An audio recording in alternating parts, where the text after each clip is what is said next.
Okay, welcome everyone to the deep dive. Glad to be here. Today, we're digging into a travel guide. This one's specifically focused on helping you discover Australia. That's right.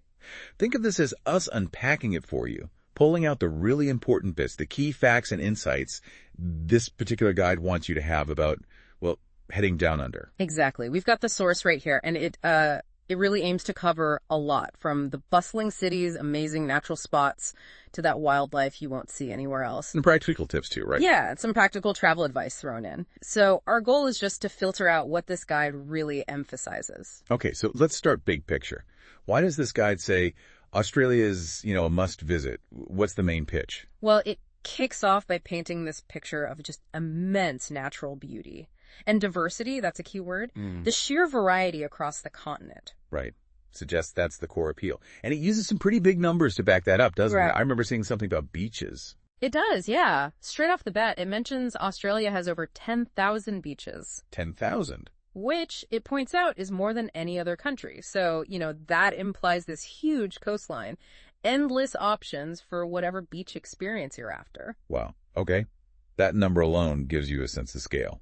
And it's not just beaches. The guide also points to some major natural and cultural landmarks. Absolutely. It specifically calls out UNESCO World Heritage Sites. The Great Barrier Reef and Uluru are the big examples it uses. Presented as sort of the unmissable highlights then. Seems that way, yeah. Non-negotiable stops, according to this source. And of course, the animals. You can't really talk Australia without mentioning the unique wildlife. Right, and the guide lists the ones you'd expect, maybe hope to see: kangaroos, koalas, wombats, even platypuses get a mention. So seeing these animals is framed as part of the essential experience. Yeah, a crucial part of the journey, it seems. Okay, so it sounds like this guide isn't just saying go see nature. It's also talking about vibrant cities, festivals, friendly locals, like the whole package. That's definitely the impression. A mix of outdoor adventure, yeah, but also deep cultural stuff and dynamic city life. It really builds a case based on that combination. Okay, so that's the why. Now, where does the guide suggest you actually go? It zooms in on specific places. Let's start with the obvious one, maybe. Sydney. Right. The guide calls Sydney the Harbour City, capital of New South Wales, it says, and Australia's most iconic city. Big focus on the famous landmarks. Like the Opera House. The guide calls that an architectural masterpiece. Notes the UNESCO status. And the Sydney Harbour Bridge. Ah, yes. The guide specifically brings up climbing the bridge, Yeah. for those big panoramic views. Right, the bridge climb. Yeah. And it also flags Bondi beach surfing, sunbathing, swimming, the usual. And Darling Harbour is mentioned as like a central spot for eating, shopping, entertainment. So those are the key Sydney touchstones, according to this guide. Pretty much the essential Sydney experience that lays out. Okay, from Sydney, the guide seems to head north to the Great Barrier Reef. Yeah, described as one of the 7 natural wonders of the world. Largest coral reef system. And the focus here is definitely on getting in the water, interacting with it. So scuba diving, snorkeling, seeing all that marine life up close. Exactly. Those are key. But also glass bottom boat tours for Yeah, people yeah. who maybe want to stay dry. Good option. And it mentions reef cruises too, maybe some island hopping. Places like Hamilton Island or the Whitsundays are given as examples. It's all about exploring that underwater world. Gotcha. Then moving back south, but maybe slightly inland, the guide talks about Melbourne. Melbourne, yeah. Positioned here as Australia's cultural capital. It's the capital of Victoria. Yeah. And its description really leans into the art scene, the city life. Talks about an eclectic art scene, museums, and the street art, right, in the laneways. Highlights the laneway specifically. But it's interesting, it also folds in major sports events, Yeah. like the Australian Open Tennis, the Formula One Grand Prix. Oh, okay, so not just art. No, it puts sport right alongside its reputation for, gourmet food and seriously good coffee. So the guide presents Melbourne as this hub for culture, sport, and food. Right, a different vibe from Sydney. Now, from the coastal cities, the guide takes a big jump right into the heart of the country, Uluru. Yeah, Uluru, Ayers Rock, located way out in the Northern Territory, described as this massive red sandstone monolith. And the guide really emphasizes its sacred meaning to Aboriginal people. And it stresses the best time to see it is sunrise or sunset, when the colors change. Exactly that. Says it glows dramatically. But beyond just looking, the guide recommends doing guided walks around the base. Okay. and engaging with Aboriginal cultural experiences, learning the stories, and even stargazing out there in the desert. Wow. So it frames Uluru as both this incredible natural site and a place for deep cultural connection. Makes sense. Okay, let's head back towards the coast. Queensland again. The Gold Coast gets a mention. Yes, the Gold Coast.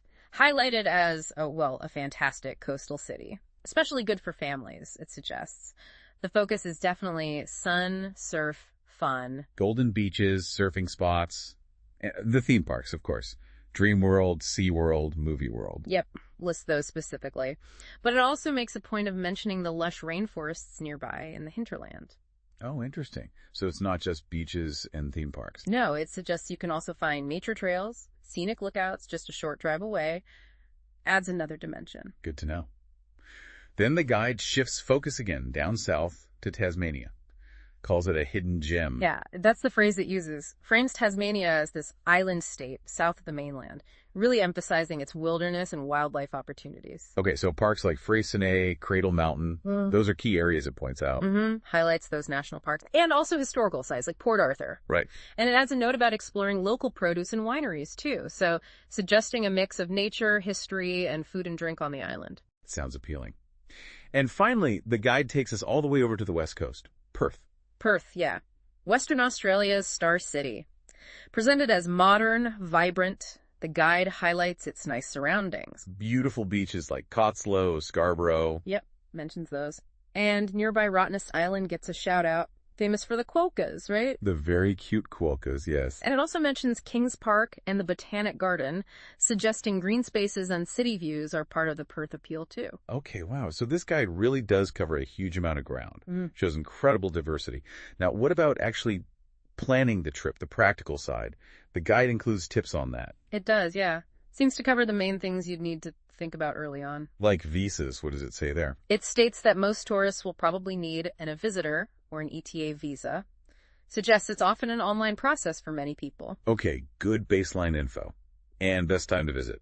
Does it give a recommendation? It does. Suggests September to November, so spring, and March to May, autumn. Says those times generally offer the most pleasant weather from its perspective on comfortable travel. Right. And confirms the basics. Australian dollar currency, English language. Standard stuff, but essential. And crucially, a bit on health and safety. Says Australia is generally very safe, but strongly advises carrying sunscreen, always, and staying hydrated. Simple things, but vital in the Aussie climate, it points out. Definitely good advice. So these practical points, brief but important basics the guide covers. Now, there's something else woven through this guide, isn't there? A specific resource it keeps mentioning. Yes. FlightNHotels.com comes up quite a bit. The guide really positions it as a key online platform for travelers. How does it describe it? As a tool for comparing and booking. Well, pretty much everything. Flights, hotels, car rentals, even package deals. And it gives reasons why it recommends this particular site. Yeah, it lists benefits, calls it convenient, cost-effective, smart, says it's trusted, offers competitive prices. Sounds like a strong endorsement. It also adds details about it being user-friendly, having secure payments, instant booking confirmation, and 204/7 support access. And it specifically links this platform back to booking the Australian trips it just described. Explicitly, yes. Says it's useful for booking travel globally, but especially helpful for arranging trips to the Australian destinations it's covered. Seems the source wants you to know this is its recommended place for handling the logistics. Okay, got it. So, stepping back, we've really unpacked what this specific travel guide is putting forward. The main message seems crystal clear.